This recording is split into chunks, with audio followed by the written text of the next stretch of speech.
Kumusta po? Mga minamahal naming tagapakinig at maligayang pagbabalik sa ating channel, ang tahanan ng mga kwentong sumasalamin sa bawat pintig ng ating puso. Sana po ay nasa mabuti kayong kalagayan saan man kayo naroroon sa mundo. Sabi nila, ang tiwala ay parang isang salamin. Kapag ito'y nabasag, maaari mo pang pulutin ang bawat piraso pero hinding-hindi mo na maibabalik ang dati nitong anyo. Paano kung ang pundasyon ng iyong pinakaiingatang paraiso ay gumuho sa isang iglap dahil lamang sa isang maliit na mantsa? Halina't pakinggan natin ang kwento ni Liwayway sa Ang Ating Liwayway. Ang halimuyak ng paboritong kaldereta ni Dante ang bumabalot sa bawat sulok ng kanilang maliit ngunit maaliwalas na apartment. Habang hinahalo ang malapot na sarsa, hindi mapigilan ni Liwayway Alcantara ang mapangiti. Sa isip niya, perpekto ang lahat. Perpekto ang araw na ito. 3 taon. 3 taon na sila ni Dante. At sa loob ng 3 taon na yon, ipinaramdam sa kanya ni Dante na siya na ang pinakamaswerteng babae sa balat ng lupa. Bawat umaga, gigising siya sa matatamis nitong halik. Bawat gabi, matututulog siyang yakap-yakap nito. Ang kanilang mga pangarap, ang bahay na may maliit na hardin, ang 2 anak, ang pagtanda ng magkasama, ay unti-unti na nilang binubuo. Napatingin siya sa singsing na kumikinang sa kanyang palasingsingan. Ang singsing na isinuot ni Dante noong gabing mag-propose ito sa kanya sa harap ng daan-daang tao. Pakiramdam niya noon ay isa siyang reyna. Ang reyna sa buhay ni Dante Montenegro. Malapit nang umuwi iyon. Bulong niya sa sarili habang tinitikman ang luto. Tamang-tama lang ang lasa. Inihanda niya ang mesa. 2 plato, 2 kopita para sa alak at isang maliit na kandila sa gitna. Simple lang, pero puno ng pagmamahal. Ito ang kanilang selebrasyon, ang kanilang munting paraiso. Nang dumaan siya sa sala, napansin niya ang itim na coat ni Dante na nakasabit lang sa likod ng silya. Iniwan na naman nito nang basta-basta. Napailing siya ng may ngiti. Kahit kailan talaga, ang burara ng kanyang mapapangasawa. Kinuha niya ito upang isabit ng maayos sa cabinet. Ngunit sa paghawak niya sa malambot na tela ng kwelyo, may isang bagay na pumukaw sa kanyang pansin. Isang bagay na hindi dapat naroroon. Isang maliit ngunit napakatingkad na pulang mantsa. Napakurap si Liwayway. Tinitigan niya itong mabuti. Hindi siya maaaring magkamali. Iyon ay mantsa ng kolorete sa labi. Isang lipstick stain. At alam niya sa sarili niya, hindi iyon galing sa kanya. Hindi pula ang kulay ng lipstick na ginagamit niya. Biglang nanlamig ang kanyang mga kamay. Nabitawan niya ang coat na parabang napaso siya. Ang puso niya, na kanina lang ay puno ng saya, ay biglang kumabog ng napakabilis, parang gustong kumawala sa kanyang dibdib. Hindi maari. Pinulot niyang muli ang coat. Nanginginig ang mga daliri. Paulit-ulit niyang tinitigan ang mantsa. Umaasang baka nagkakamali lang siya ng tingin. Baka dumilang ito. Baka sinulit. Pero hindi. Malinaw na malinaw. Ang hugis, ang kulay, ito ay bakas ng isang halik. Umikot ang kanyang mundo. Ang masarap na amoy ng kaldereta ay biglang naging kasuklam-suklam.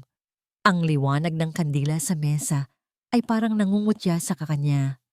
Baka sa opisina lang to. Pilit niyang kinukumbinsi ang sarili. Baka may nabangga lang siyang katrabaho. Aksidente lang. Pero may isang boses sa likod ng kanyang isip na sumisigaw. Isang boses na pilit niyang winawaksi sa mga nakalipas na linggo. Ang mga gabing ginagabi na ito ng uwi.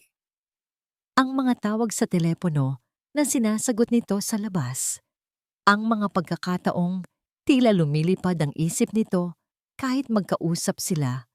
Lagi nitong sinasabi na pagod lang sa trabaho. Na stress lang sa mga kliyente. at pinipili niyang maniwala dahil mahal niya si Dante. Dahil nagtitiwala siya dito. Pero ang pulang mantsa na ito, para itong isang lason na unti-unting kumakalat sa buong sistema niya. Pinapatay ang bawat hibla ng tiwalang ibinigay niya. Narinig niya ang pagpihit ng susi sa seradura. Biglang nanigas si Liwayway sa kanyang kinatatayuan. Hawak pa rin ang coat. Naramdaman niya ang pagtulo ng malamig na pawis sa kanyang noo. Bumukas ang pinto. Pumasok si Dante na may malawak na ngiti sa labi. May dala itong isang buke ng paborito niyang mga rosas. Happy anniversary. Mahal ko. Bati nito sa masayang tinig na para bang wala itong anumang tinatago. Lumapit ito para sana siya ay hagkan. Pero umatras si Liwayway. Hindi niya magawang salubungin ang yakap nito. Ang mga rosas na hawak nito ay parang mga tinik sa kanyang paningin. Ang nangiti nito ay parang isang maskara. Nagtaka si Dante sa naging reaksyon niya. Mahal? May problema ba? Hindi sumagot si Liwayway. Dahan-dahan, itinaas niya ang coat na hawak niya. Ipinakita niya ang kwelyo kung nasaan ang pulang mantsa. Ang kanyang mga mata, na kanina lang, ay kumikinang sa pagmamahal. Ngayon ay puno na ng sakit at pagdududa. Ang kanyang boses ay nanginginig, ngunit may diin sa bawat salita. Dante, simula niya, at ang katahimikan sa pagitan nila ay nakakabingi. Ano niyang ibig sabihin nito? Nakatayo ang katahimikan sa pagitan nilang dalawa, mas mabigat pa kaysa sa pader na gawa sa semento. Ang tanong ni Liwayway ay nanatiling nakabitin sa hangin, puno ng sakit. Ang nangiti sa mga labi ni Dante ay unti-unting naglaho, napalitan ng pagkagulat, na agad namang nasundan ng isang anyo ng inis na pilit niyang ikinubli. Ano to, mahal? Sabi ni Dante. Kinuha ang coat mula sa kamay ni Liwayway at tiningnan ng mantsa. Tumawa siya ng bahagya, isang tawang pilit at walang saya. Eto ba? Naku naman, mahal. Pinag-isipan mo pa to. Huwag mo akong tawanan, Dante. Mariing sabi ni Liwayway, nararamdaman ang pangingilid ng luha sa kanyang mga mata. Sagutin mo ang tanong ko. Huminga ng malalim si Dante. Ibinaba ang coat at hinawakan ang dalawang balikat ni Liwayway. Tinitigan niya ito ng diretso sa mga mata. Isang tingin na dati ay kayang-kaya siyang pakalmahin, pero ngayon ay parang may mali. Okay, I'm sorry. Pakinggan mo ako, okay? Kaninang hapon, isinara ko ang isang malaking deal. Yung matagal ko nang nililigawan na kliyente, si Mrs. Concepcion, matanda na, medyo makulit. Sa sobrang tuwa niya, niyakap niya ako at hinalikan sa pisngi. Hindi ko napansin na lumagpas pala. Aksidente lang yon. Mahal, walang-wala yung ibig sabihin. Ang paliwanag ay simple, lohikal, posibleng mangyari. Ito ang paliwanag na gustong-gustong pakinggan at paniwalaan ng isang bahagi ng puso ni Liwayway. Ang bahaging takot na masaktan. Sigurado ka? Tanong niya. Ang boses ay halos pabulong na lang. Oo naman, mahal. Sagot ni Dante. Hinawi ang ilang hibla ng buhok na tumatakip sa mukha ni Liwayway. Ikaw lang ang mahal ko, walang iba. Huwag mo namang sirain ang anibersaryo natin dahil lang sa isang walang kwentang mantsa. Niyakap siya nito ng mahigpit. Sa una, nanigas ang katawan ni Liwayway, ngunit unti-unti, bumigay siya. Ipinikit niya ang kanyang mga mata at sinubukan niyang damhin ang pamilyar na init ng yakap ni Dante. Pilit niyang iwinaksi ang imahe ng pulang mantsa sa kanyang isip. Pinili niyang maniwala. Dahil kung hindi niya alam kung anong gagawin niya. Itinuloy nila ang hapunan. Nagkwentuhan sila, nagtawanan. Ngunit para kay Liwayway lahat ay pilit. May isang malamig na espasyo na namuo sa kanyang dibdib. Isang espasyong hindi kayang punan ng matatamis na salita o ng mainit na yakap. Ang paraiso nila ay may lamat na. Kinabukasan sa Sinag-araw Realty, sinubukan ni Liwayway na maging normal. Binati niya ang kanyang mga katrabaho nang may ngiti. Nag-ayos siya ng mga dokumento. Tumawag siya sa mga kliyente. Ngunit ang kanyang mga mata ay hindi na tulad ng dati. Naging mapagmasid ang mga ito. Bawat galaw ni Dante, bawat kilos nito ay tinitimbang niya. Nakita niya kung paano nito binati si Mariquit Ramos, ang pinakamahigpit niyang kakompetensya sa opisina. Isang simpleng good morning lang naman iyon. Ngunit pagkatapos, nahuli ni Liwayway ang isang sulyap na ipinukol ni Mariquit kay Dante nang akala nito ay walang nakatingin. Isang sulyap na tumagal lang ng 1 segundo pero para kay Liwayway, iyon ay puno ng kahulugan. Isang lihim na pag-unawa na tanging silang dalawa lang ang nakakaalam. Napahigpit ang hawak niya sa kanyang ballpen. Nag-iinit ang kanyang mga pisngi. O baka naman, guni-guni niya lang ang lahat? Baka nagiging paranoid na siya. Sa gitna ng kanyang magulong pag-iisip, biglang nagkaroon ng komosyon sa opisina. Ang lahat ay napatayo at bumati. Pumasok ang big boss, ang may-ari ng buong Salcedo Prime Holdings na siyang parent company ng kanilang ahensya, si Mr. Amihan Salcedo. Bihira lang itong magpakita sa kanilang opisina. Si Mr. Salcedo ay isang alamat, bata, napakayaman at mailap. Ang presensya pa lang nito ay nagdudulot na ng takot at respeto.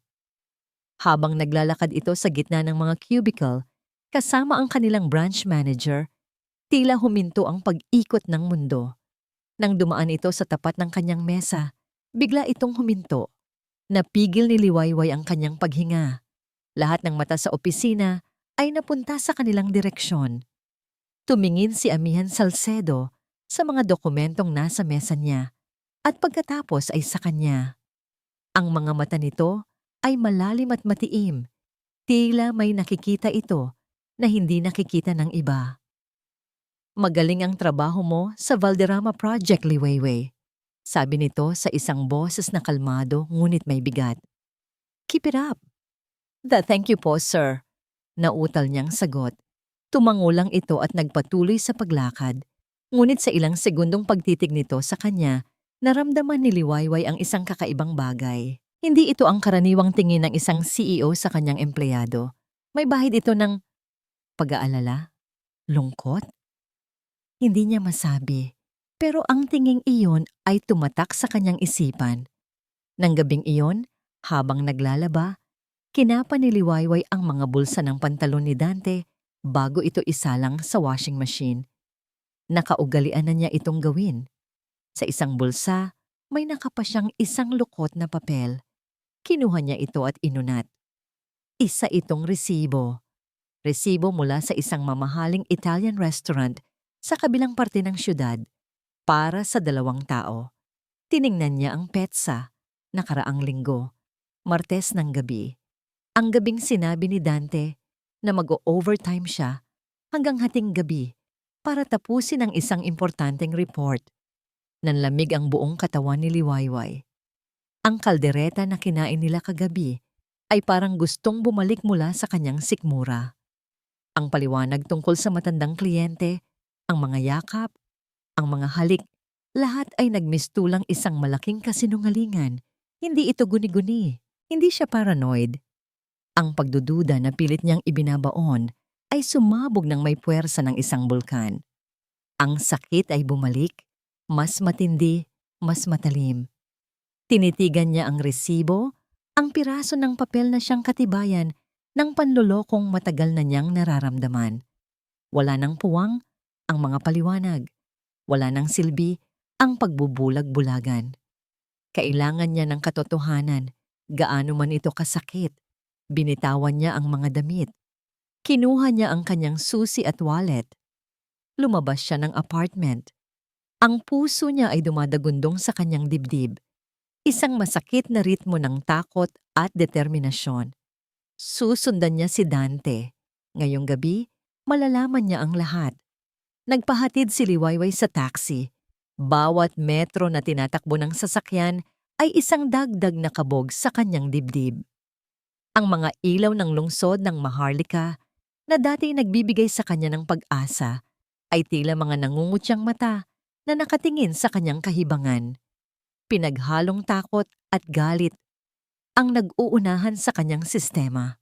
Takot sa katotohanang maaaring bumungad sa kanya at galit sa sarili dahil hinayaan niyang maging bulag sa matagal na panahon.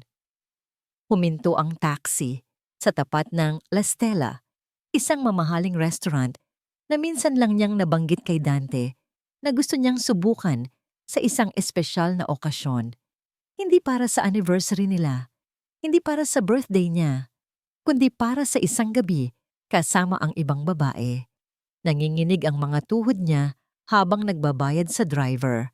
Pagbaba niya, naramdaman niya ang lamig ng hangin na tila tumatagos hanggang sa kanyang kaluluwa.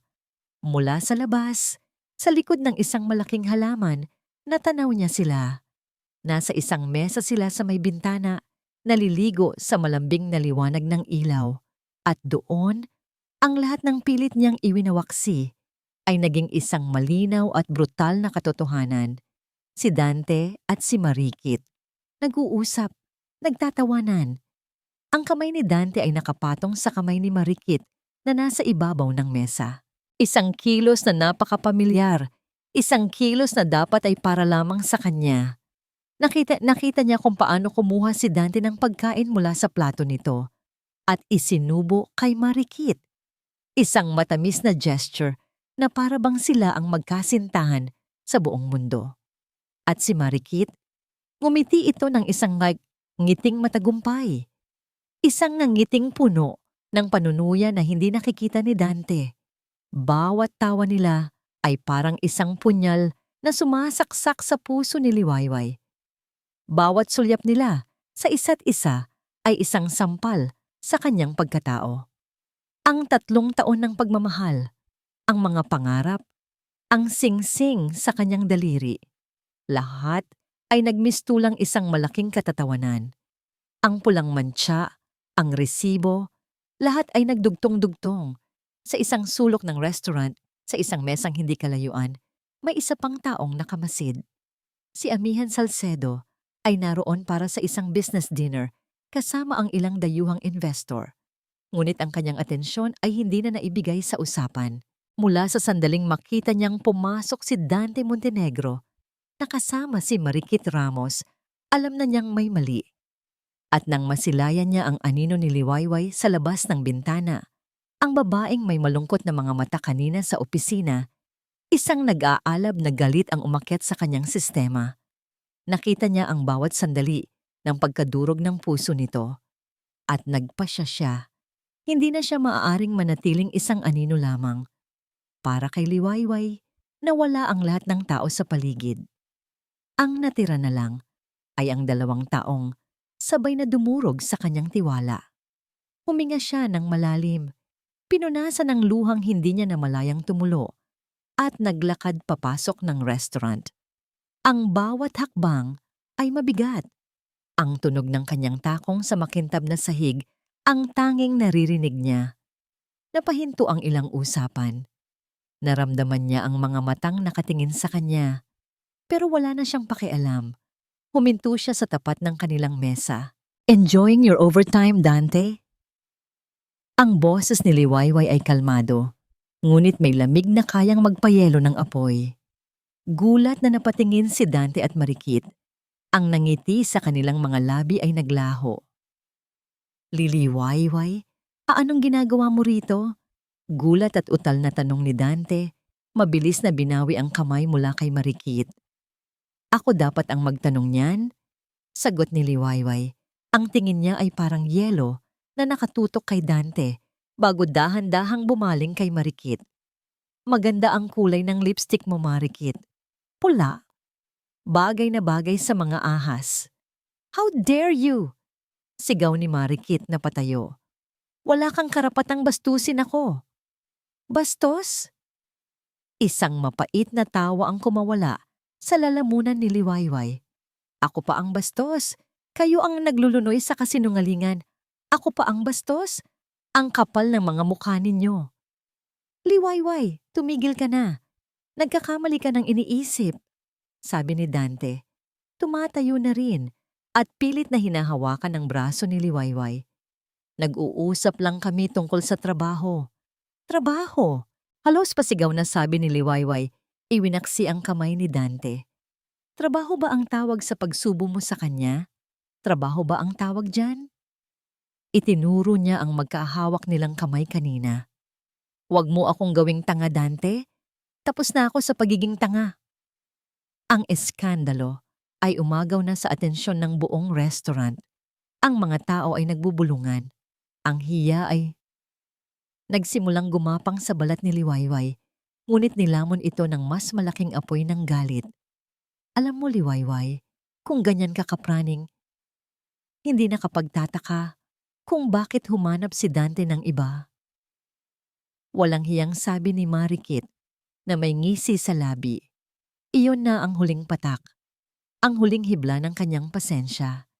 Itinaas ni Liwayway ang kanyang kamay, handa ng isampal sa pagmumukha ni Marikit. Nang isang malamig at autoritatibong boses ang pumigil sa lahat. That's enough. Lahat ay napalingon. Si Amihan Salcedo ay nakatayo sa tabi nila. Ang mukha ay walang emosyon, ngunit ang mga mata ay nag-aapoy. Mr. Salcedo, sabay na sabi ni Dante at Marikit, puno ng pagkabigla at takot. Hindi sila pinansin ni Amihan. Ang tingin niya ay nakatuon kay Liwayway at sa isang saglit, nakita ni Liwayway ang isang emosyon sa mga mata nito. Isang malalim na pag-aalala. Pagkatapos, bumaling ito sa dalawang taksil. Mr. Montenegro, Miss Ramos, simula ni Amihan. Ang bawat salita ay mabigat. As of this moment, consider your contracts with Sinag-Araw Realty under Salcedo Prime Holdings terminated. You are both fired. Ano? Sir, hindi niyo po pwedeng gawin yan. Protesta ni Dante. Wala kaming ginagawang masama. Adultery, unethical conduct, misrepresentation of company time, and causing a public scandal that tarnishes the company's name. Tuloy-tuloy na sabi ni Amihan na parang nagbabasa ng isang hatol. I believe those are more than enough grounds for immediate termination with cause. Security will escort you out of the office premises tomorrow morning when you get your things. Your final pay will be mailed to you. Now get out of my sight. Ang autoridad sa boses ni Amihan ay hindi matatawaran. Si Dante at Marikit ay natigilan. Walang masabi. Ang kanilang kayabangan ay biglang naglaho, napalitan ng maputlang takot. Ngunit si Liwayway, hindi niya na marinig ang mga huling salita. Ang lakas na nagtulak sa kanya na harapin sila ay biglang nawala. Ang sakit, ang galit, ang hiya, at ang biglaang pagdating ni Mr. Salcedo. Lahat ay bumuhos sa kanya ng sabay-sabay. Umikot ang kanyang paningin. Ang mga tunog sa paligid ay humina at naging isang ugong na lang. Naramdaman niyang nanghina ang kanyang mga tuhod. Ang huling imaheng nakita niya bago siya nilamon ng kadiliman ay ang nag-aalalang mukha ni Amihan Salcedo na mabilis na lumapit sa kanya. Nahilo siya at nawalan ng malay. Bumagsak. Diretso sa mga bisig ni Amihan. Ang unang nagparehistro sa kamalayan ni Liwayway ay ang amoy. Amoy ng antiseptiko at alkohol. Isang amoy na malinis, ngunit malamig at walang buhay. Dahan-dahan niyang iminulat ang kanyang mga mata. Isang puting kisame ang sumalubong sa kanya. Narinig niya ang mahinang, ritmikong tunog ng isang makina sa kanyang tabi. Nasaan ako? Sinubukan niyang bumangon, ngunit naramdaman niya ang isang bahagyang kirot sa kanyang ulo at ang bigat sa kanyang katawan. Doon bumalik ang lahat sa kanya na parang isang malakas na alon. Ang restaurant, ang tawa ni Marikit, ang pagtataksil sa mga mata ni Dante, ang kahihiyan, at ang malamig na boses ni Mr. Salcedo. Dahan-dahan lang, napalingon si Liwayway sa pinanggalingan ng boses. Nakaupo sa isang silya sa gilid ng silid, si Amihan Salcedo. Wala na ang matalim na awtoridad sa mukha nito na nakita niya sa restaurant. Ang naroon ngayon ay isang anyo ng pagod at hindi maipintang pag-aalala. Nakatupi ang manggas ng kanyang mamahaling damit at bahagyang magulo ang kanyang buhok. Nasa ospital ka. Paliwanag nito. Ang boses ay mahinahon. Hinimatay ka. Ayon sa doktor, dahil sa sobrang stress at pagod, agad na namula ang mukha ni Liwayway. Ang kahihiyan ay bumalik ng may doble-dobleng lakas. Hindi lang niya ginulo ang isang mamahaling restaurant, nag-eskandalo siya sa harap ng pinakamataas na boss ng kanilang kumpanya. At ngayon, heto ito, nagbabantay sa kanya. Sir, nakakahiya po, sabi niya. Pilit na itinatago ang mukha. Hindi niyo na po sana ako kailangang dalhin dito. Pipasensya na po sa abala. Huwag mong isipin, yon, sagot ni Amihan. Tumayo ito at lumapit sa kanya. Inabutan siya ng isang basong tubig. At huwag mo na akong tawaging sir sa labas ng opisina. Amihan na lang. Nag-aalangan man ay tinanggap ni Liwayway ang tubig. Ang pag-uusap nila ay alanganin at puno ng mga hindi masabing salita. Paano nga ba siya makikipag-usap ng normal sa isang taong nasaksihan ang isa sa mga pinakamasaklap na sandali ng kanyang buhay? Sila Dante? Lakas loob niyang tanong. Pinaalis ko na sila pagkatapos kitang madala sa kotse ko. Simpleng sagot ni Amihan. Hindi mo kailangang mag-alala tungkol sa kanila. Tumango si Liwayway. Ngunit ang sakit ay naroon pa rin, sariwa at kumikirot. Salamat po, Amihan, sa lahat. Isang tipid ng ngiti ang sumilay sa labi ni Amihan. Magpahinga ka na muna, Liwayway. Ako na ang bahala sa lahat. Tatawagan ko na rin ang pamilya mo kung gusto mo. Huwag po, mabilis niyang sabi. Ayokong mag-alala pa sila. Kaya ko po ito. Tumitig si Amihan sa kanya ng ilang sandali. Tila sinusukat ang kanyang determinasyon. Sa huli, tumango ito. Sige, kung yan ang gusto mo. Nang makalabas siya ng ospital kinabukasan, si Amihan ang naghatid sa kanya pauwi. Ang biyahe ay tahimik. Si Liwayway ay nakatingin lang sa labas ng bintana. Pinagmamasdan ang syudad na tila hindi alam ang pagguho ng kanyang mundo. Si Amihan naman ay nakatuon sa pagmamaneho. Ngunit paminsan-minsan ay sumusulyap ito sa kanya. Tinitiyak na maayos lang siya. Pagdating nila sa apartment, ang unang bumungad sa kanya ay ang mesa na inihanda niya para sa kanilang anibersaryo. Ang kaldereta ay malamig na. Ang mga rosas na dala ni Dante ay nagsisimula ng malanta. Ang kandila ay natunaw na, nag-iwan ng bakas ng pagkit sa mantel para itong isang eksena mula sa isang trahedya. Kailangan mo ba ng tulong? Tanong ni Amihan mula sa may pinto. Umiling si Liwayway, isang bagong determinasyon ang nabubuo sa kanyang dibdib. Hindi na.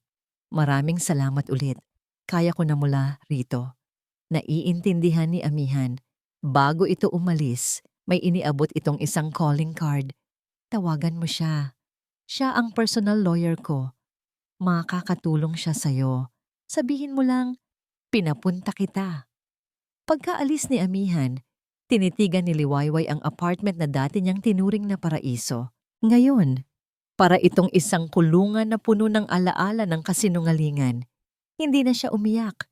Napagod na ang mga mata niya sa pagluha. Sa halip, kumilos siya. Kumuha siya ng isang malaking itim na trash bag. Una niyang pinuntahan ang cabinet. Inilabas niya ang lahat ng damit ni Dante.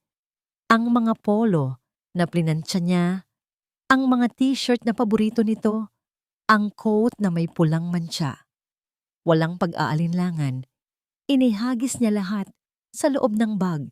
Sunod, ang banyo, ang toothbrush nito, ang shaving cream, ang pabangong regalo niya. Lahat ay sumunod sa basurahan. Ang paborito nitong tasa sa kusina, ang mga libro nito sa sala, ang mga litrato nila na nakasabit sa dingding. Isa-isa niyang tinanggal ang mga ito.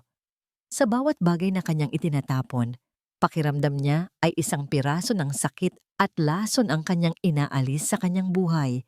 Ito ay isang ritual, isang paglilinis, isang pagpapahayag na tapos na. Pagkatapos ng isang oras, ang apartment ay malinis na sa lahat ng bakas ni Dante Montenegro. Napaupo si Liwayway sa sahig, pagod na pagod.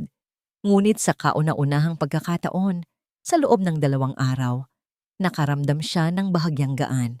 Ang espasyo ay sa kanya na ulit. Ang buhay niya ay sa kanya na ulit. Kinabukasan, pinuntahan niya ang address na nasa calling card na bigay ni Amihan, isang matangkad na gusali sa sentro ng business district.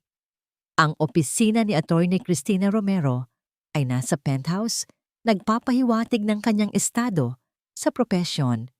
Si Attorney Romero ay isang babaeng nasa edad 40, matalino at may matalas na tingin. Pinakinggan niya ang buong kwento ni Liwayway nang walang anumang paghuhusga. So ang gusto mo ay ma-formalize ang paghihiwalay nyo at matiyak na lahat ng ari-arian mo ay protektado, sabi ng abogada pagkatapos.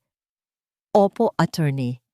At kung meron pa po akong pwedeng ikaso sa kanila sa ginawa nilang panloloko, huwag kang mag-alala doon, sabi ni Ate Romero, may kumpiyansa sa kanyang boses. In fact, I did some preliminary digging kagabi pa lang pagkatawag sa akin ni Amihan at ang problema mo, Miss Alcantara, ay mas malaki kaysa sa isang simpleng kaso ng infidelity. Kinabahan si Liwayway. Anong pong ibig niyong sabihin? Binuksan ni Attorney Romero ang isang folder sa kanyang mesa at inilapit ito kay Liwayway. May mga bank statement at iba't ibang dokumento sa loob. Ang pangalan mo ay ginamit sa ilang transaksyon na hindi mo alam. Mukhang ang iyong nobyo ay hindi lang isang manloloko sa pag-ibig. Itinuro ng abogada ang isang partikular na dokumento.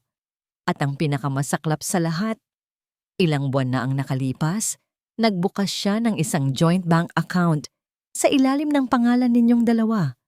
At linggo-linggo, paunti-unti niyang inililipat doon ang isang bahagi ng komisyon at savings na pinaghirapan mo nang walang pahintulot mo. Nanlaki ang mga mata ni Liwayway. Ang paghinga niya ay biglang bumigat. Hindi lang pala puso niya ang ninakawan, pati ang kinabukasan na pinaghirapan niya. Unti-unti ring ninanakaw sa kanyang likuran. Ang umaga ay dapat sanang maging simula ng kaayusan para kay Amihan Salcedo. Ngunit sa halip, isang bagyo ang sumalubong sa kanya pagpasok pa lang niya sa ika-50 palapag ng Salcedo Prime Holdings. Sinalubong siya ng kanyang executive assistant na si Beatrice. Ang mukha nito ay bakas, ang matinding pag-aalala. Sir, I think you need to see this, sabi ni Beatrice. Iniabot ang isang tablet. Nakatayo sa gitna ng kanyang malawak na opisina kung saan tanaw ang buong lungsod ng Maharlika, tiningnan ni Amihan ang screen. Ito ay isang email, isang anonymous na email na ipinadala sa halos lahat ng empleyado ng Sinagara Realty at kumakalat na rin sa ibang subsidiary companies. Ang subject? Ang sikreto sa mabilis na pag-angat sa kumpanya. Binasa niya ang laman. Ang bawat salita ay gawa sa lason. Isinasalaysay ng email kung paanong si Liwayway Alcantara, isang simpleng ahente lamang, ay gumamit ng espesyal na paraan upang makuha ang pabor ng Big Boss. Ipinahihiwatig nito na ang relasyon nila ay matagal ng lihim at ang pagpapatalsik kina Dante at Marikit ay isa lamang palabas upang alisin ang hadlang sa kanilang relasyon. Kasunod ng email ay mga screenshots ng ilang pekeng social media posts, mga litrato ni Liwayway na may mga caption na mapanira, mga komento mula sa mga dummy accounts na nagkukumpirma sa mga malisyosong aligasyon. Ito ay isang organisado at maruming demolition job. Isang ugat ang pumitik sa sentido ni Amihan. Ang kanyang mga kamay ay ikinuyom niya ng napakahigpit. Alam niya kung sino ang may gawa nito. Ang desperadong galaw ng mga taong nasukol. Dante, Marikit. Get our legal and IT department on this now. Utos niya, ang boses ay malamig at matalim. I want to know who sent this. Trace the IP address. I want every single one of those social media posts taken down. And prepare a company-wide memo reminding everyone about our policy against cyber libel and defamation. Anyone caught spreading these rumors will be dealt with accordingly. Yes, sir. Mabilis na sagot ni Beatrice at agad na lumabas. Naiwang mag-isa, lumapit si Amihan sa bintanang salamin at tinitigan ang syudad sa ibaba. Ang galit ay kumukulo sa loob niya. Hindi para sa sarili niya. Sanay na siyang mapag-usapan. Ngunit ang madamay si Liwayway sa ganitong paraan, iyon ang hindi niya matatanggap. Si Liwayway na matapang na hinarap ang katotohanan. Si Liwayway na ngayon ay nagsisimula palang pulutin ang mga piraso ng kanyang nawasak na buhay. Hindi niya hahayaang may dumagdag pa sa pasanin nito. Sa gitna ng kanyang pag-iisip, tumunog ang kanyang personal na telepono. Isang numero na kilalang-kilala niya. Dante Montenegro. Napakabilis mo namang kumilos. Bungad ni Dante sa kabilang linya, ang boses ay puno ng kayabangan at pagbabanta. Natanggap mo na ba ang munting regalo ko? You are playing with fire, Montenegro. Kalmadong sagot ni Amihan, ngunit may bigat ng bakal sa bawat salita. Ikaw ang nagsimula nito, Salcedo. Tinanggalan mo ako ng trabaho. Sinira mo ang pangalan ko. Akala mo ba hahayaan ko lang yon? Ang trabaho mo, ikaw ang sumira. At ang pangalan mo, matagal nang sira. Ngayon lang nalaman ng lahat. Ha! Huwag kang magmalinis. Tumawa si Dante. Alam ko. Alam kong matagal mo nang gusto si Liwayway. Huwag mong isipin na tanga ako. At ngayon na wala na ako sa eksena, ito na ang pagkakataon mo. Diba? The knight in shining armor. Pero tandaan mo to, kung hindi mapupunta sa akin si Liwayway, sisiguraduhin kong walang ibang makikinabang sa kanya. Lalo na sa pera niya. Doon na kumpirma ni Amihan ang lahat. Hindi lang ito tungkol sa nasaktang ego. Ito ay tungkol sa pera. Is this what this is all about? Money? Tanong ni Amihan. Manahimik ka. Ibabalik ko sa iyo lahat ng ginawa mo. Sisirain ko si Liwayway hanggang sa wala nang matira sa kanya. Hanggang sa lumuhod siya at magmakaawa sa akin na bumalik. Touch her. And I will personally make sure you spend the rest of your miserable life regretting it. Banta ni Amihan. Bago niya pinatay ang tawag, hindi niya ugaling magbanta.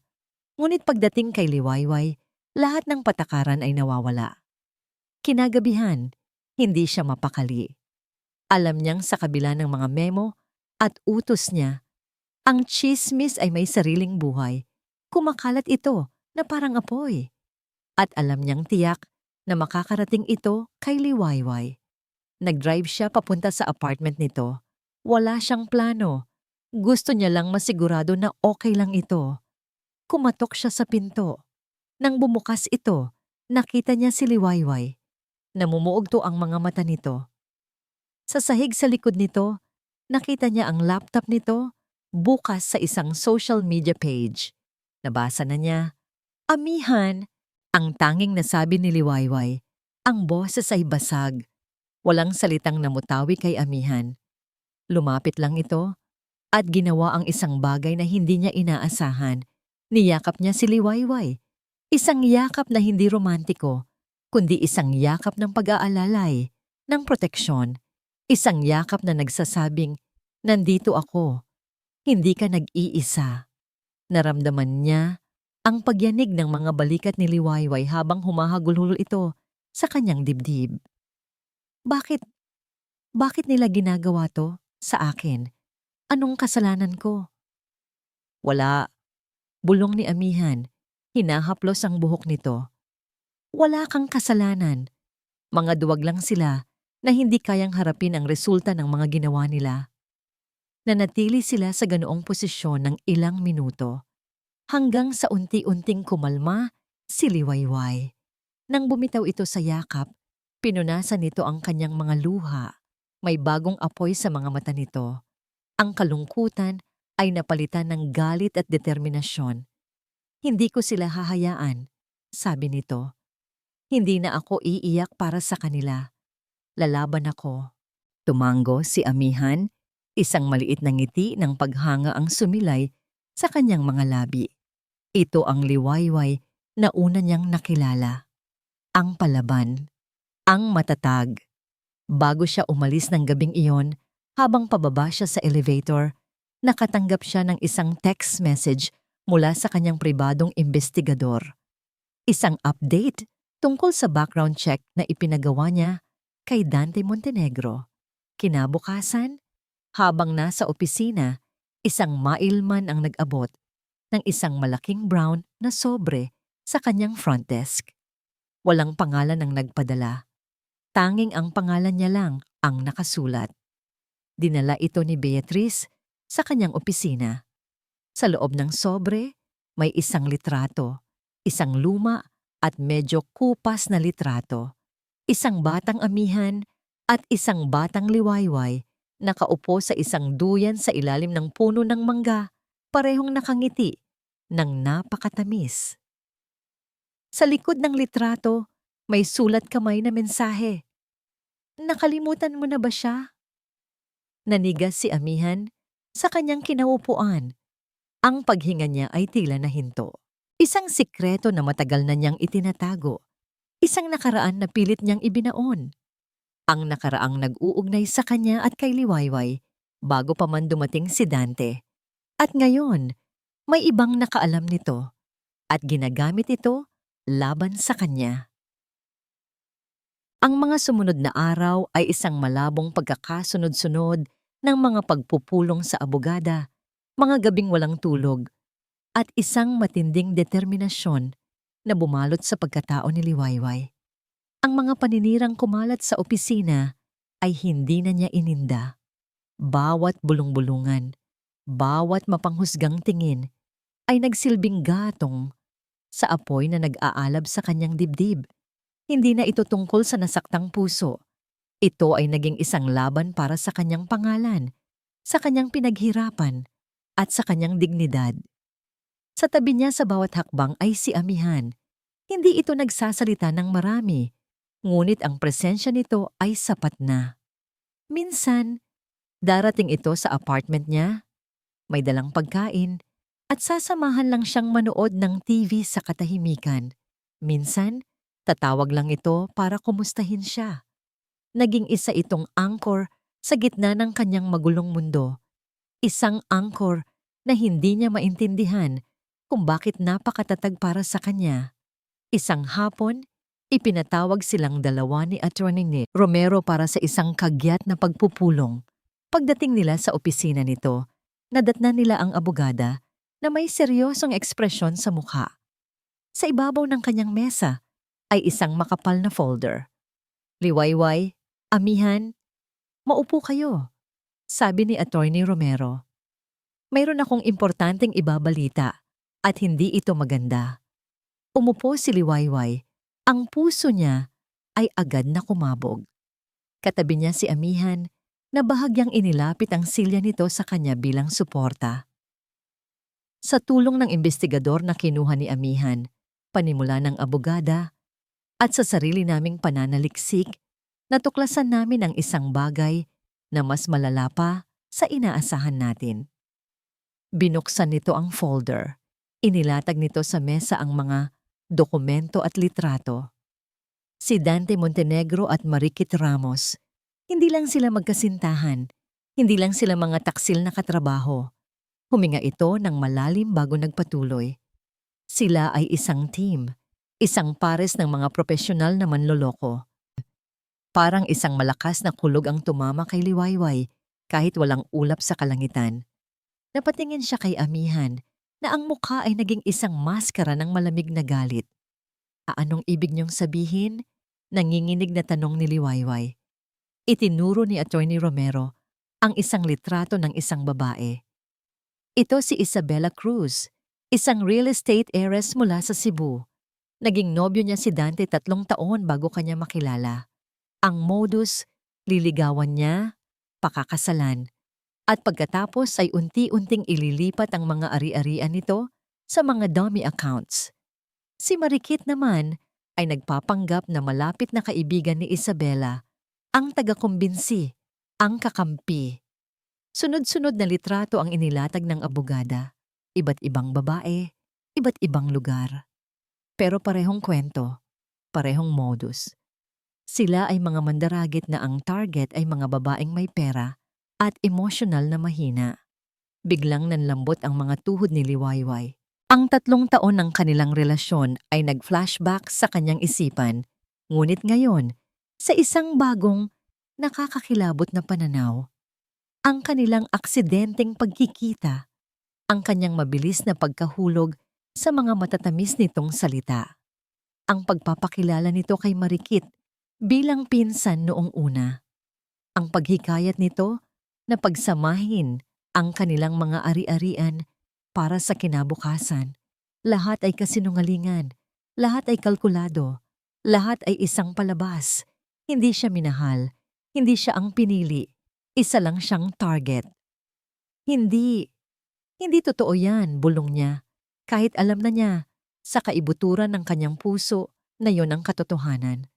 Ang pakiramdam ay mas masakit pa kaysa sa simpleng pagtataksil. Ito ay isang paglapastangan sa kanyang buong pagkatao. Pakiramdam niya ay napakarumi niya.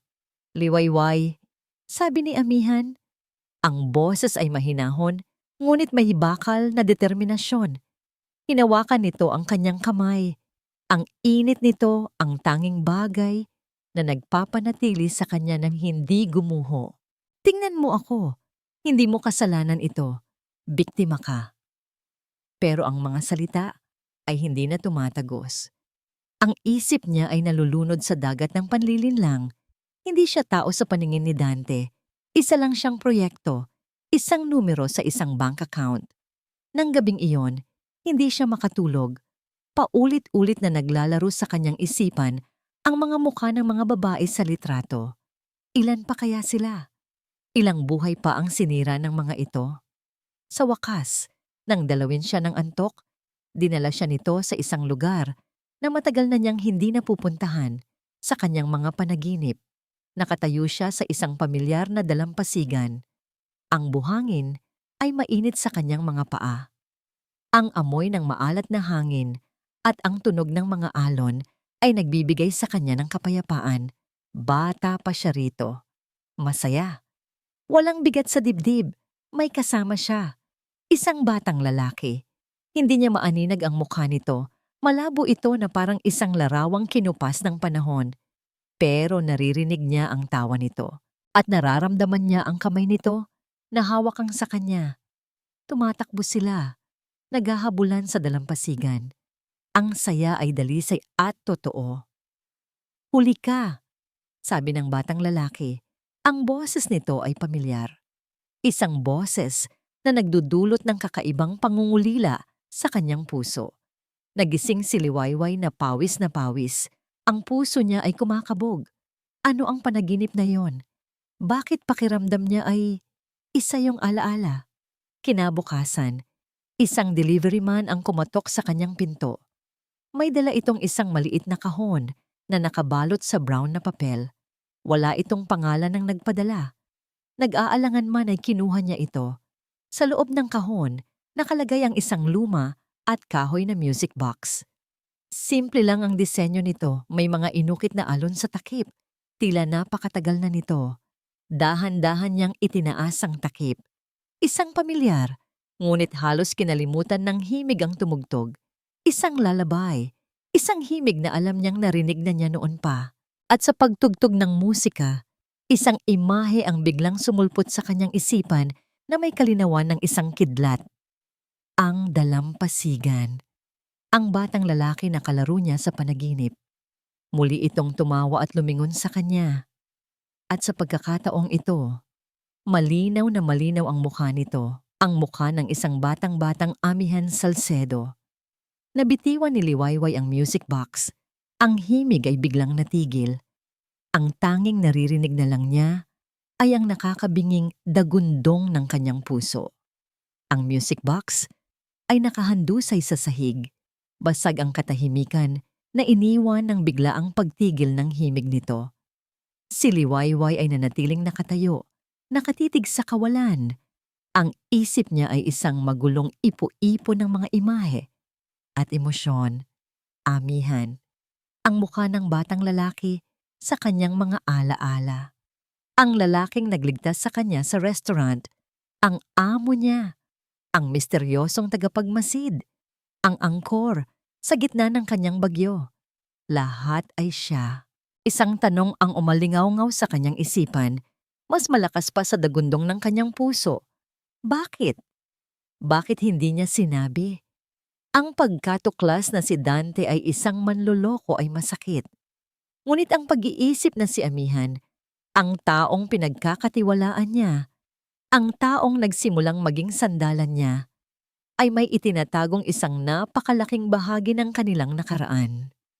Ang pakiramdam ay doble-dobleng pagtataksil. Kinuha niya ang kanyang telepono, nanginginig ang mga kamay. Hindi na siya nag-isip. Tinawagan niya si Amihan. Liwayway? May problema ba? Sagot nito sa pangalawang ring pa lang, ang boses ay puno ng pag-aalala. Kailangan nating mag-usap, sabi ni Liwayway. Ang boses niya ay walang emosyon, patag at malamig. Sa opisina mo, ngayon na. Naramdaman marahil ni Amihan ang pagbabago sa kanyang tono. Sige, papunta na ako. Hindi na nag-aksaya ng panahon si Liwayway. Dala ang music box, sumakay siya ng taxi papuntang Salcedo Prime Holdings. Sa buong biyahe ang isip niya ay naglalaro ng iba't ibang senaryo. Bawat alaala ng kabaitan ni Amihan ay nabahiran na ngayon ng pagdududa. Ang pag-aalala ba nito ay totoo? O bahagi lang ng isang larong hindi niya maintindihan? Ang tulong ba nito ay dahil sa malasakit o dahil sa awa? Pagdating niya sa opisina ni Amihan, naroon na ito, naghihintay. Ang mukha nito ay seryoso. Nang makita siya nito at ang hawak niyang music box, isang emosyon ang dumaan sa mga mata nito. Isang emosyon na hindi mabasa ni Liwayway, ngunit malinaw na may kinalaman sa pagsisisi. Isinara ni Liwayway ang pinto. Hindi na siya nagpaligoy-ligoy pa. Inilapag niya ang music box sa mamahaling lamesa ni Amihan. Ano ito, Amihan? Tanong niya naman. Niya ang boses ay mahina, ngunit may diin. Tinitigan ni Amihan ang music box, pagkatapos ay ibinalik ang tingin kay Liwayway. Ang kanyang karaniwang kalmadong tindig ay tila gumuho. Saan mo yan nakuha? Hindi yan ang tanong ko. Giit ni Liwayway. Ang tanong ko, ano ito? At bakit pamilyar sa akin ang lahat ng ito? Bakit nakikita kita sa mga panaginip ko? Sa mga alaala ko? Huminga ng malalim si Amihan. Iwas ang tingin nito. Tila naghahanap ng mga salitang hindi niya mahanap.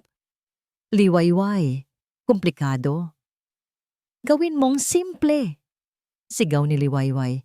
Hindi na napigilan ang emosyong kanina pa niya kinikimkim. Ang sakit, ang pagkalito, ang galit, lahat ay sumabog. Pagod na ako sa mga kasinungalingan, Amihan. Pagod na ako sa mga sikreto. Pinagkatiwalaan kita. Ikaw na lang ang natitira kong pinagkakatiwalaan sa mundong ito. Tapos malalaman ko na ikaw rin pala may itinatago? Hindi ganon, Liwayway. Hindi ganon? Ano? Lumapit siya sa mesa. Ang mga mata ay nangingilid na sa luha. Sino ka ba talaga sa buhay ko, Amihan? Bakit naroon ka sa nakaraan ko? At bakit pinili mong manahimik? Bakit hinayaan mo akong magmukhang tanga sa harap mo na walang kaalam-alam? Dahil ayokong saktan ka. Sa wakas ay sabi ni Amihan, ang boses ay tumaas na rin, puno ng hinanakit. Ayokong ibalik ang mga alaalang matagal mo nang kinalimutan dahil sa sakit na idinulot nito. Natigilan si Liwayway. Sakit? Anong sakit? Natahimik si Amihan. Doon napagtanto ni Liwayway na may mas malalim pang dahilan, may mas malaki pang sikreto. Ang katahimikan ni Amihan ay mas nakakabingi kaysa sa anumang sigaw. Ito ay isang pader. Isang pader na bigla nitong itinayo, sa pagitan nilang dalawa at pakiramdam ni Liwayway ay muli siyang naiwan sa labas, mag-isa sa dilim. Hindi ko na alam kung sino ang paniniwalaan ko. Sabi ni Liwayway, ang boses ay basag na. Umiling siya. Isang mapait na ngiti ang sumilay sa kanyang mga labi. Si Dante, niloko ako. Ikaw, hindi ko alam kung ano ang ginagawa mo. Pero pareho lang. Pareho lang kayong nagtatago ng katotohanan sa akin. Magkaiba kami, Liwayway. Pakiusap ni Amihan. Lumapit ito sa kanya. Ngunit umatras si Liwayway. Talaga? Tanong niya. Puno ng pangungutya. Lahat ba ng tao sa paligid ko ay manloloko? Ganon na ba ako kadaling lokohin? Ganon na ba ako katanga? Hindi. Huwag mo nang ituloy. Putol niya. Ayoko nang makinig. Tinalikuran niya si Amihan at naglakad papunta sa pinto. Ang bawat hakbang ay parang may mga karayom na tumutusok sa kanyang talampakan. Ang sakit ng pagtataksil ni Dante ay pisikal. Ngunit ang sakit na nararamdaman niya ngayon mula sa katahimikan ni Amihan ay mas malalim, mas komplikado. Dahil sa isang maliit na bahagi ng kanyang puso, nagsimula na siyang umasa dito. At ang pag-asang iyon ay bigla na lang dinurog. Binuksan niya ang pinto. Narinig niya ang boses ni Amihan sa likod niya, puno ng pagmamakaawa. Liwayway, sandali. Pero hindi na siya lumingon. Lumabas siya ng opisina, dumaan sa mga nagtatakang mukha ng mga empleyado at pumasok sa elevator. Habang nagsasara ang pinto, ang huling nakita niya ay ang anino ni Amihan na nakatayo, mag-isa at tila talunan, sa gitna ng kanyang malawak na opisina. Pagdating niya sa kanyang apartment, ibinagsak niya ang sarili sa sofa. Naramdaman niya ang pag-vibrate ng kanyang telepono sa bulsa. Kinuha niya ito. Isang unregistered number. May text message. Kung gusto mong malaman ang tunay na kwento tungkol kay Amihan Salcedo at sa aksidente ninyo noon, makipagkita ka sa akin. Dante, napatitig si Liwayway sa screen. Ang isang lason ay nag-aalok ng isa pang lason bilang gamot. Ang kanyang isip ay sumisigaw na huwag, ngunit ang kanyang pusong sugatan at litong-lito ay naghahanap ng kahit anong kasagutan, kahit saan pa ito manggaling. Nakatitig si Liwayway sa screen ng kanyang telepono. Ang mensahe mula kay Dante ay parang isang digital na ahas na handang manuklaw. Ang alok nito ay tentasyon at lason na pinag-isa. Isang bahagi niya, ang bahaging sugatan at desperado, ay gustong malaman ang katotohanan kahit pa mula sa bibig ng isang demonyo. Pero mas malakas ang isang boses sa kanyang kalooban. Isang boses na pagod na pagod na. Pagod na siyang makinig sa mga kasinungalingan. Pagod na siyang maghukay ng mga sekreto. Pagod na siyang masaktan. Kung ang katotohanan ay manggagaling kay Dante, ano ang kasiguraduhan niyang hindi ito isa na namang panibagong laro? Isa na namang bitag? Ang tiwala niya ay naubos na, hindi lang para kay Dante, kundi para sa lahat, para kay Amihan, para sa sarili niya. Dahan-dahan, pinindot niya ang numero ni Dante, hindi para tawagan, kundi para i-block. Habang tinitingnan niya ang confirmation prompt sa screen, block this number? Isang pakiramdam ng kapangyarihan ang gumapang sa kanya. Ito ay isang maliit na bagay, ngunit sa mundong wala na siyang kontrol, ang pagpindot sa salitang block ay isang pagbawi. Bawi ng kapangyarihan. Pinindot niya ito. At sa isang iglap, permanenteng pinutol niya ang koneksyon sa isang malaking bahagi ng kanyang masakit na nakaraan. Ngunit hindi pa yun sapat. Ang lungsod ng Maharlika, kasama ang mga matatayog nitong gusali, ay tila isang malaking hawlan na puno ng mga multo. Ang bawat kanto ay may alaala. Ang bawat ingay ay isang paalala. Ang hangin mismo ay tila puno ng laso ng pagtataksil. Kailangan niyang umalis. Hindi na siya nag-isip pa. Tumayo siya at kumuha ng isang maliit na maleta. Hindi niya kailangan ng marami. Ang mga damit na simple, ang mga bagay na importante talaga. Habang nag-iimpake, ang isip niya ay malinaw sa kauna-unahang pagkakataon sa loob ng maraming araw. Ang solusyon ay hindi ang paglaban. Ang solusyon ay ang pag-alis, ang pagtakas. Bago siya tuluyang magpasya, umupo siya at kumuha ng papel at panulat. Kumuha ng papel at may isa pa siyang kailangang gawin. Sumulat siya ng isang maikling liham. Amihan, pagod na ako. Pagod na ang puso ko at ang isip ko. Kailangan kong hanapin ulit ang sarili ko. Malayo sa lahat ng gulo dito. Malayo sa lahat ng sekreto. Salamat sa tulong mo. Pero sa ngayon, ito na muna. Huwag mo na akong hanapin. Kailangan kong gawin ito ng mag-isa.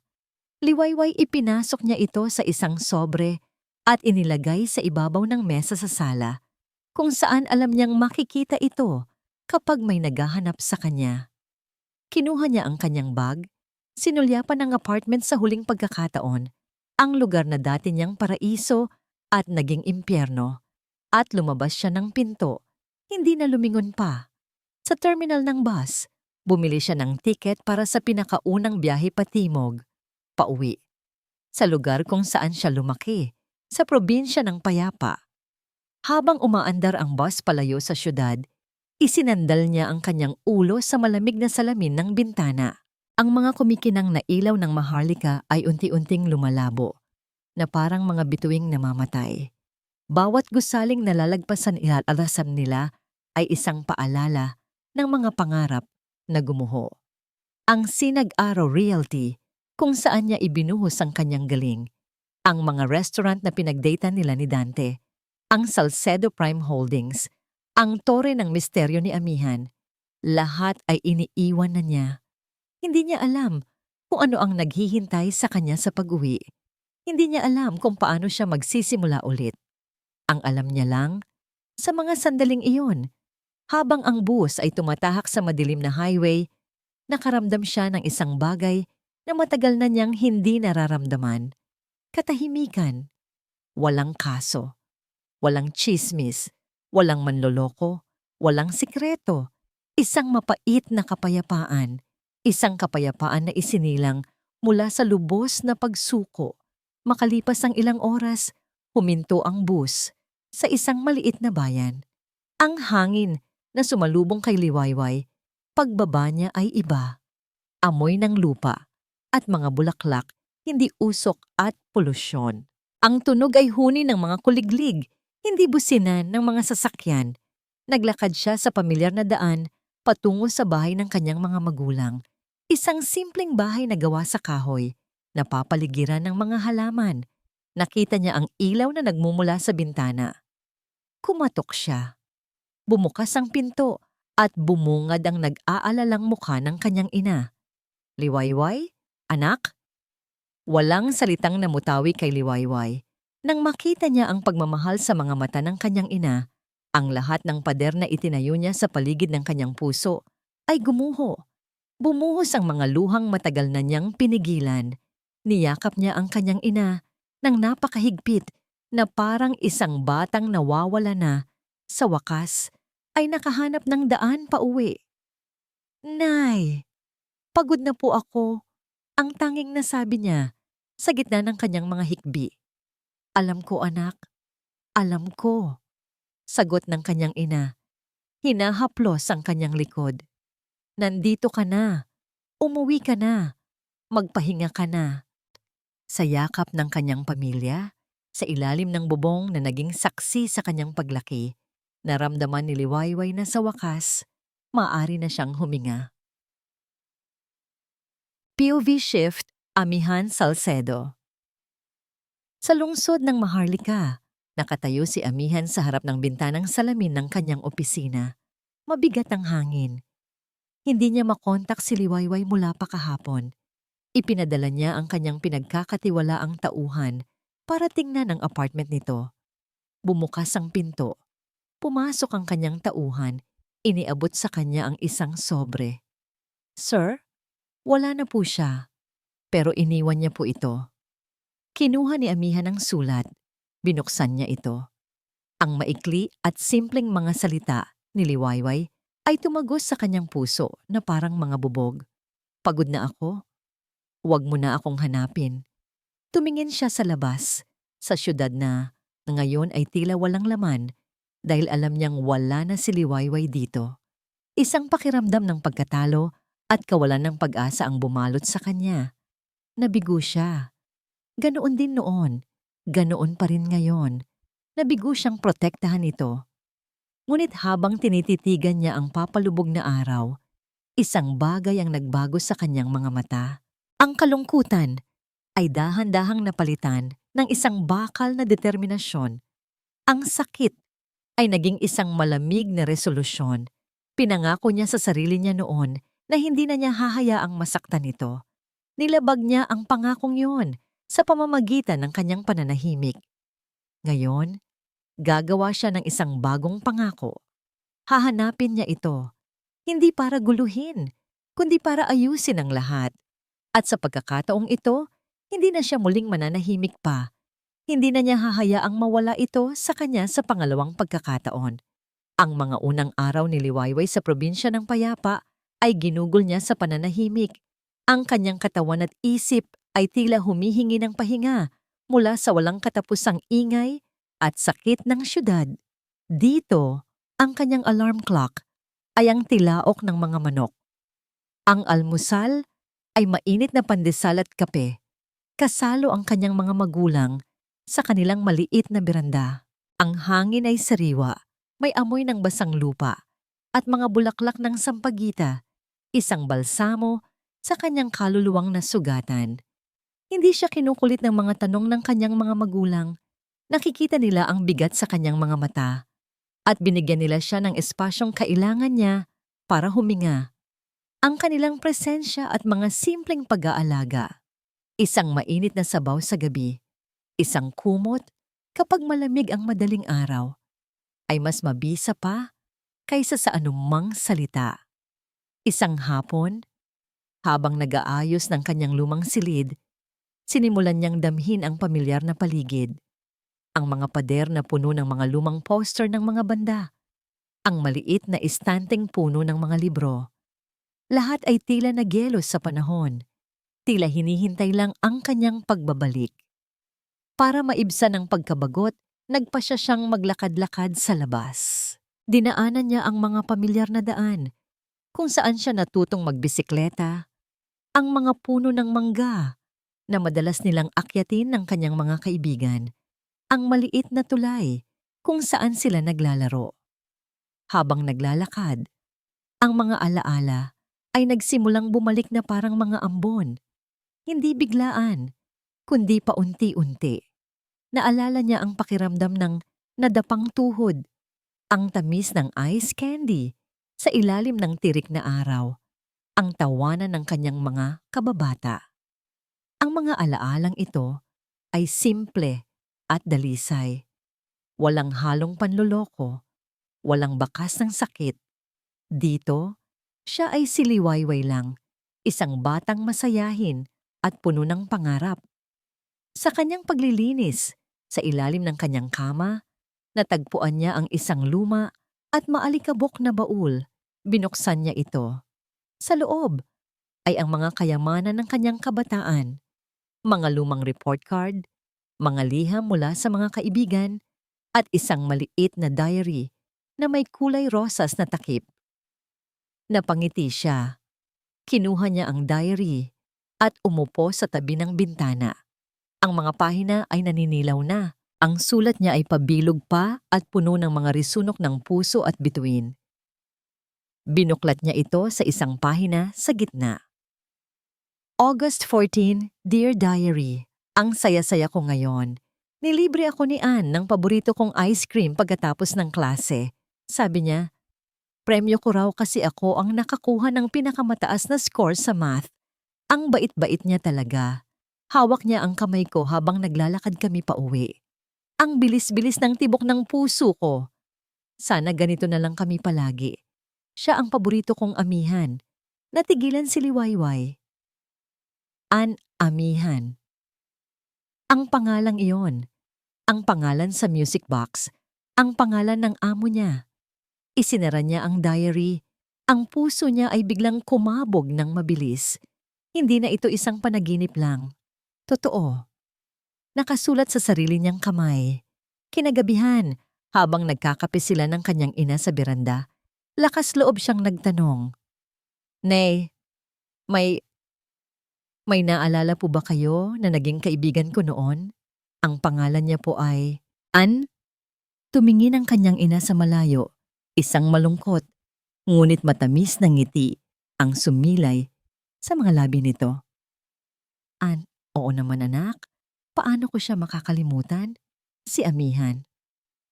Amihan po talaga ang pangalan niya? Oo, Amihan Salcedo, kumpirma ng kanyang ina. Napakabait na bata niyon. Lagi kang hinahatid sundo, alagang-alaga ka. Ang sabi nga namin ng tatay mo, siya na siguro ang makakatuluyan mo. Mahal na mahal ninyo ang isa't isa. Ano po ang nangyari? Tanong ni Liwayway, halos hindi na makahinga. Ang nangiti sa labi ng kanyang ina ay napalitan ng lungkot. Ang aksidente anak, magkasama kayo noon. Ang salitang aksidente ay parang isang kulog na yumanig sa kanyang buong pagkatao.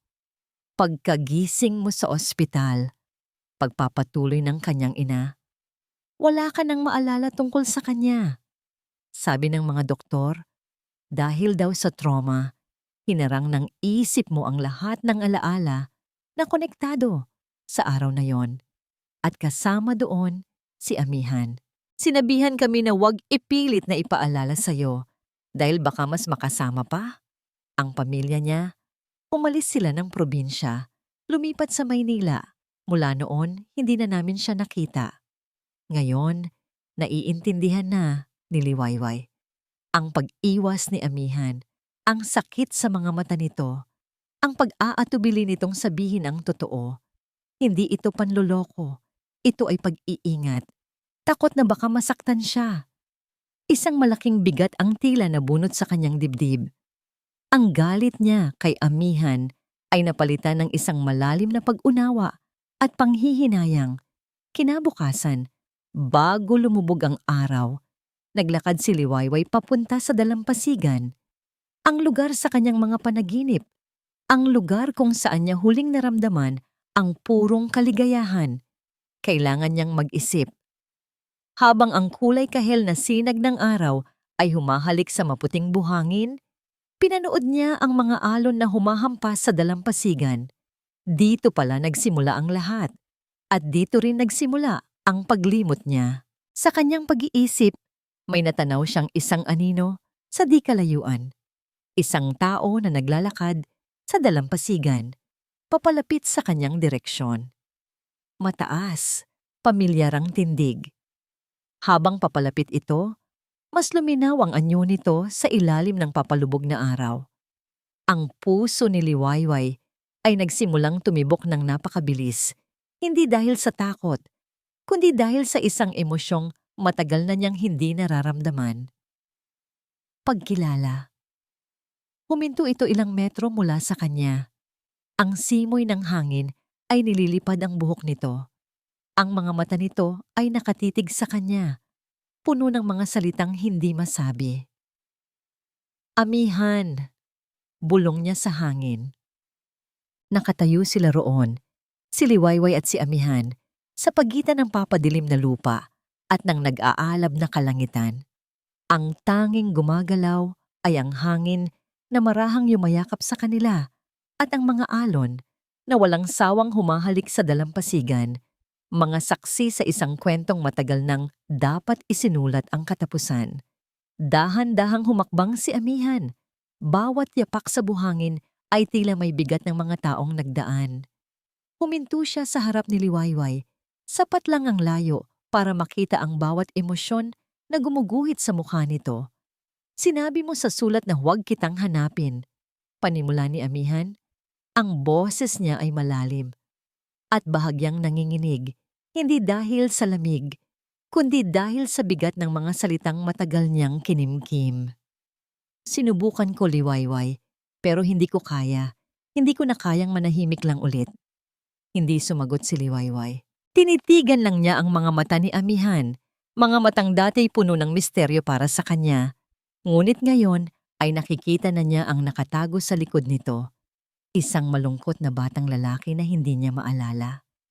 Sinabi sa akin ni nanay, halos pabulong na sabi ni Liwayway, tungkol sa aksidente, tungkol sa'yo. Ang mga salitang iyon ang tila nagbigay ng pahintulot kay Amihan na sa wakas ay buksan ang pinto ng nakaraan. 15 taon tayo noon.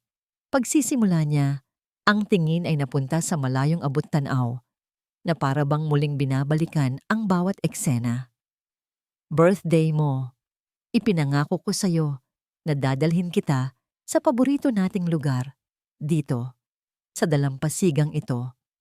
Ang boses niya ay puno ng pait at pagsisisi. Nanghiram ako ng kotse sa tatay ko. Sobrang saya natin noon. Kinakantahan mo ako habang nagdadrive ako. Sinabi mo, ikaw at ako, Ann, hanggang sa dulo. At sinabi ko, pangako Liwayway, walang iwanan. Napapikit si Amihan na para bang ang pagsasalita pa lang ay nagdudulot na ng pisikal na sakit. Hindi ko nakita ang track. Masyadong mabilis ang lahat. Ang huling narinig ko ay ang sigaw mo at ang tunog ng nababasag na salamin. Pagkagising ko sa ospital, ang una kong hinanap ay ikaw. Tumingin siya muli kay Liwayway at sa pagkakataong ito, nakita niya ang luhang namumuo sa mga mata nito. Maayos ako, kaunting galos lang, pero ikaw, malubha ang lagay mo. At nang magising ka pagkatapos ng ilang araw, ang sabi mo sa mga magulang mo, sino po si Amihan? Ang boses niya ay tuluyang nabasag. Para akong pinatay ng paulit-ulit na wala ka sa akin ng araw na yon. Habang nagsasalita si Amihan, ang mga huling piraso ng puzzle sa isip ni Liwayway ay unti-unting nabubuo. Ang sigaw, ang nakakasilaw na ilaw. Ang pakiramdam ng kamay ni Amihan na mahigpit na nakahawak sa kanya bago ang lahat ay nagdilim. Ang lahat ay bumalik. Hindi na malabo. Malinaw na at masakit. Bakit? Bakit hindi ka nagpakilala ulit? Tanong ni Liwayway. Ang luha ay nagsimula nang dumaloy sa kanyang mga pisngi. Gusto ko. Gustong gusto ko. Sagot ni Amihan. Isang patak ng luha ang kumawala mula sa kanyang mga mata. Pero kinausap ako ng mga magulang mo, ng mga doktor. Sabi nila, ang paglimot mo ay isang paraan ng isip mo para protektahan ang sarili. Ang pilitin kang alalahanin ng lahat ay maaaring mas makasama pa. Kaya kahit gaano kasakit, tinanggap ko. Pamilya ko, lumipat kami sa Maynila. Pero hindi ako tumigil na bantayan ka. Mula sa malayo, pinanood kitang bumangon ulit. Pinanood kitang mag-aral, mangarap. Nang malaman kong nagtatrabaho ka sa isang real estate company, ginawa ko ang lahat para mabili ng kumpanya namin yon. Para lang masigurado kong nasa malapit lang ako kung sakaling kailanganin mo ako. Kaya nang makita kitang nasasaktan dahil kay Dante, hindi ko na natiis. Pero duwag ako Liwayway. Duwag ako dahil natakot akong sabihin ang totoo. Natakot akong baka kapag nalaman mo ang lahat, kamuhian mo ako. Dahil sa huli, kasalanan ko ang lahat. Nabigo akong protektahan ka. Hindi ko natupad ang pangako ko. Tapos na siyang magsalita. Ang tanging naririnig na lang ay ang ihip ng hangin at ang hampas ng alon. Ang lahat ng kanyang bigat, lahat ng kanyang sikreto ay nakalatag na sa buhanginan sa pagitan nilang dalawa. Hindi siya humihingi ng tawad. Nagpapaliwanag lang siya. Tinitigan siya ni Liwayway. Ang mga luha ay patuloy sa pag-agos, ngunit hindi na ito luha ng galit o pagkalito. Ito ay luha ng pag-unawa. Luha para sa 15 taong gulang na batang lalaki na nawalan ng kanyang minamahal. Luha para sa lalaking tiniis ang maraming taon ng pananahimik para lang protektahan siya. Luha para sa pag-ibig na nalimutan niya, ngunit hindi kailanman nawala. Dahan-dahan, humakbang siya palapit. Tinawid niya ang espasyong naghihiwalay sa kanila. Tinawid niya ang mga taon ng kalungkutan at pananahimik. Itinaas niya ang kanyang kamay at marahang hinaplos ang pisngi ni Amihan. Pinupunasan ang luhang naroon. Hindi mo kasalanan, bulong niya. At bago pa man makasagot si Amihan, ginawa niya ang isang bagay na idinikta ng kanyang puso. Dahan-dahan siyang tumingkayad, inilapit ang kanyang mukha sa mukha nito at ipinikit ang kanyang mga mata. Ang kanilang mga labi ay naglapat. Hindi ito isang halik ng pagnanasa. Ito ay isang halik ng kapayapaan, isang halik ng pagtanggap, isang halik na nagsasabing, naalala na kita. Isang halik na bumubura sa lahat ng sakit ng nakaraan at nagbubukas ng pinto para sa isang bagong simula. Ang pagbabalik ni Liwayway sa lungsod ng Maharlika ay ibang-iba sa kanyang pag-alis. Kung noon ay tumakas siyang mag-isa, dala ang isang pusong wasak, ngayon ay bumalik siyang may kasama, hawak ang kamay ng kanyang nakaraang muling natagpuan. Ang syudad na dati tila isang hawla ay isa na ngayong entablado para sa kanyang bagong simula. Sa tabi niya, si Amihan ay hindi na isang anino. Ang kanyang presensya ay naging isang bukas na aklat, isang kwento ng pagtitiis at hindi natitinag na pag-ibig. Magkasama nilang hinarap ang huling kabanata ng bangungot na iniwan ni Dante. Ang araw ng huling pagdinig sa kaso ay dumating. Sa loob ng korte, nakita ni Liwayway si Dante at si Marikit. Wala na ang kayabangan sa kanilang mga mukha. Ang naroon ay ang maputlang kulay ng pagkatalo.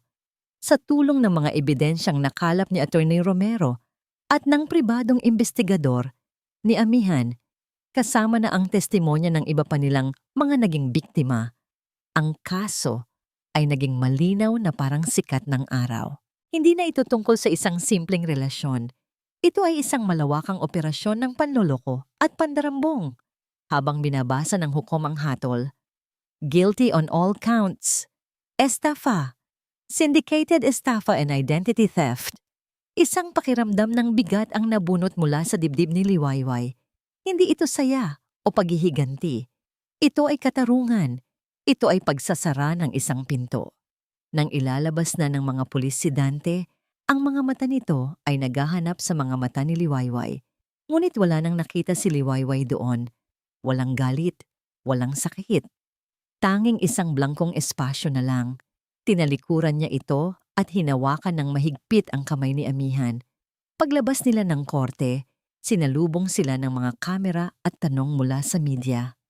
Ngunit sa pagkakataong ito, hindi nagtago si Liwayway. Itinaas niya ang kanyang noo, hindi bilang biktima, kundi bilang isang survivor. Ang katarungan ay hindi lamang para sa akin, kundi para sa lahat ng mga babaeng naging biktima ng ganitong uri ng panloloko. Sabi niya sa mga mikropono, ang boses ay matatag at malinaw. Huwag kayong matakot na magsalita.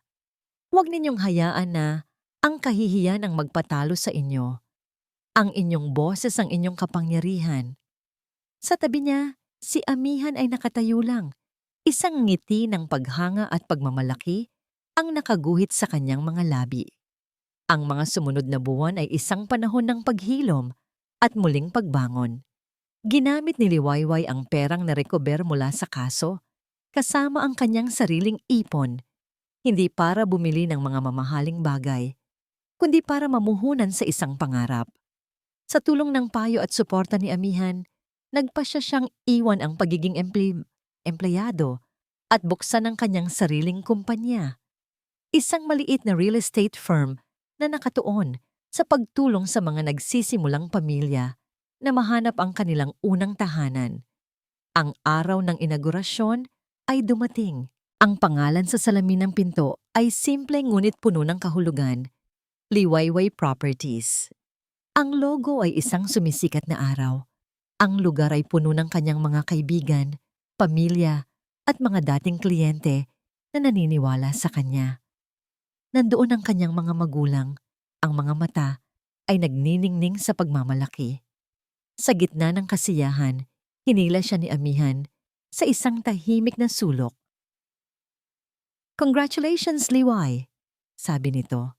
Ang mga mata ay kumikinang, sumasalamin sa mga ilaw ng bagong opisina. "I always knew you could do it." "Hindi ko ito magagawa kung wala ka," sagot ni Liwayway. Ang puso niya ay puno ng pasasalamat. "Ikaw ang naging sinag ko noong nasa dilim ako." "Ikaw ang liwayway ko," sagot ni amihan. Hinahaplos ang kanyang pisngi.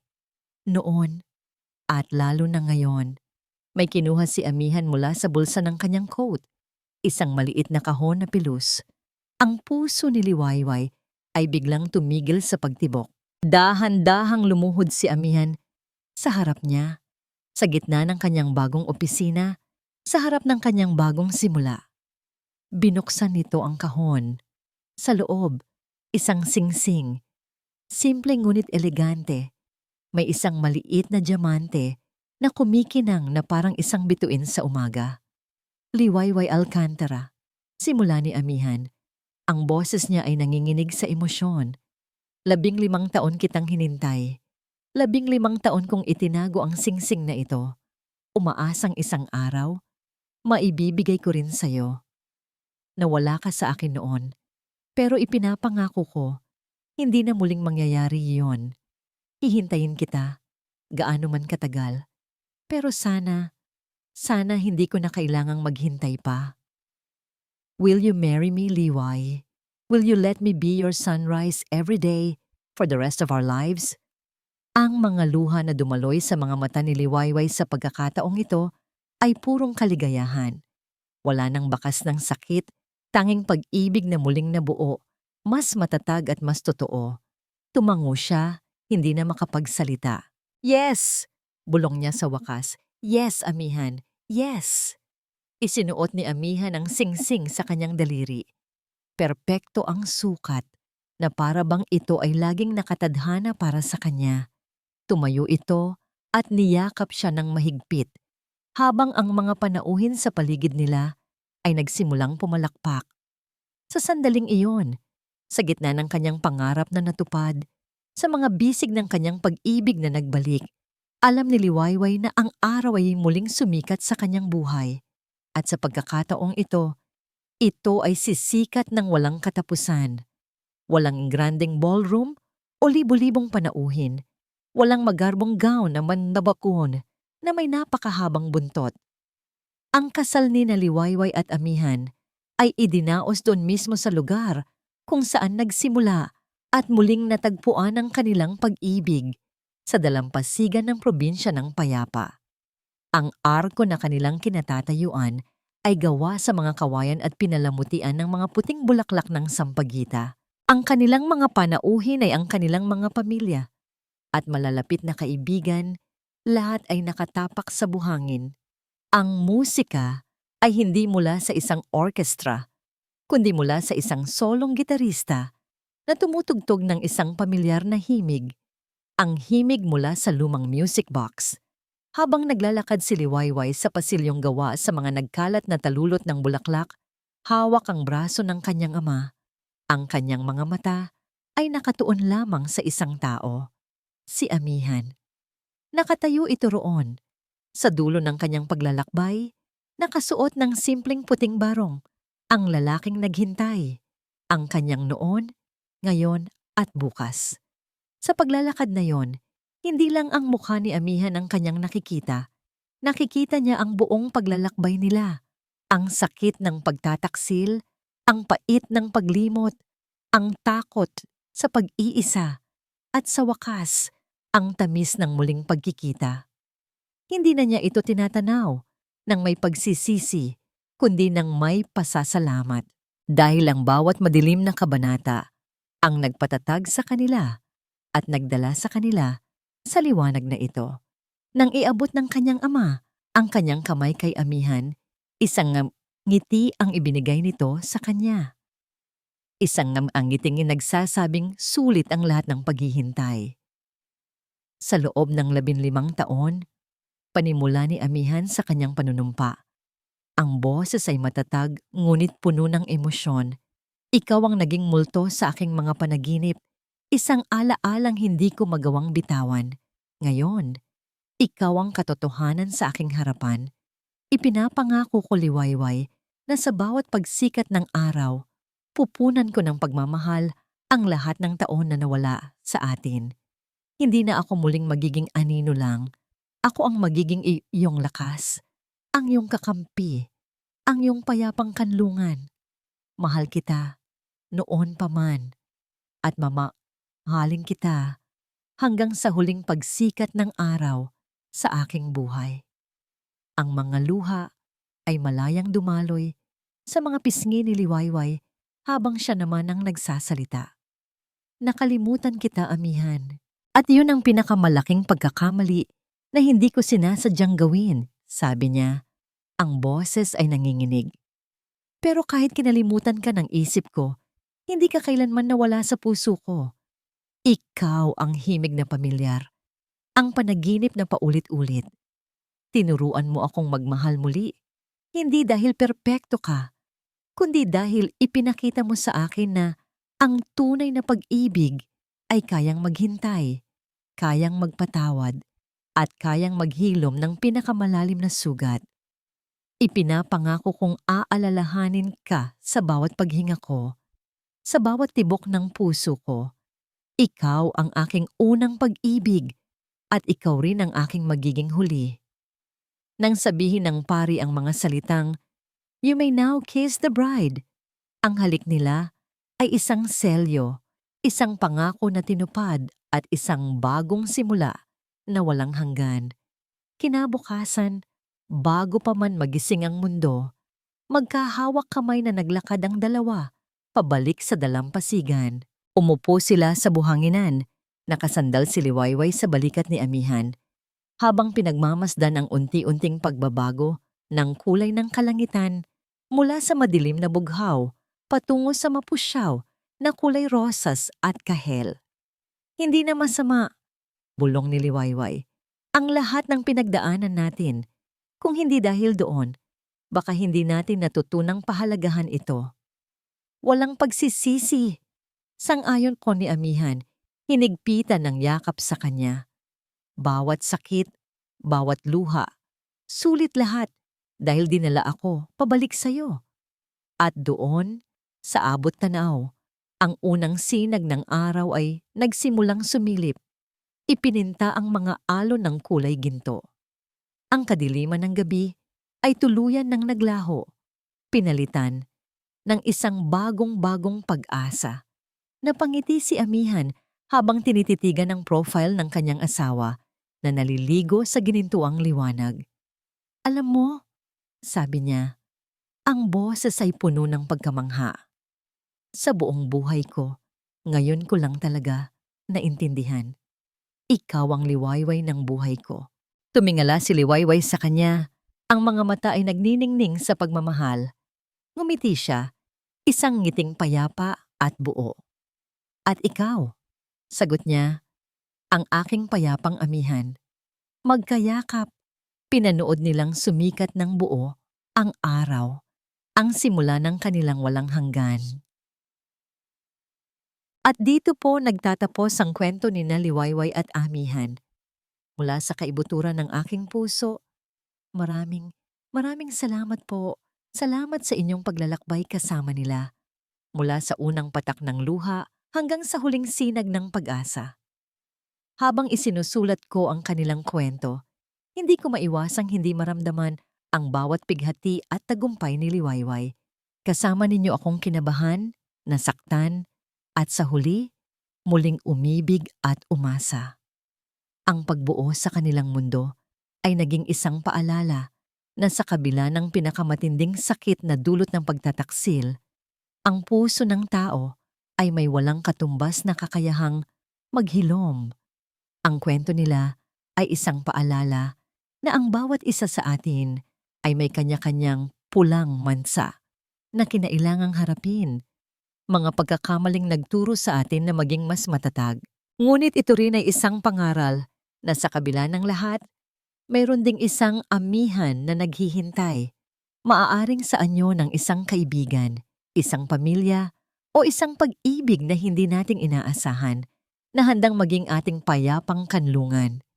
Higit sa lahat, ito ay isang paalala na ang pinakamahalagang kapatawaran ay ang kapatawarang ibinibigay natin sa ating mga sarili. Ngayon, nais ko namang marinig ang inyong tinig. Ano ang iniwan sa inyong puso ng kwento ni Naliwayway at Amihan? Anong aral ang inyong baon-baon mula sa kanilang paglalakbay? Huwag po kayong mag-atubiling ibahagi ang inyong mga saloobin. Bawat komento ninyo ay isang inspirasyon. Hanggang sa muli nating pagkikita sa susunod na paglalakbay ng puso. Ito po ang inyong lingkod, ang inyong manunulat, na laging umaasa na sa bawat kwento. May aral tayong napupulot at inspirasyong baon-baon sa ating buhay.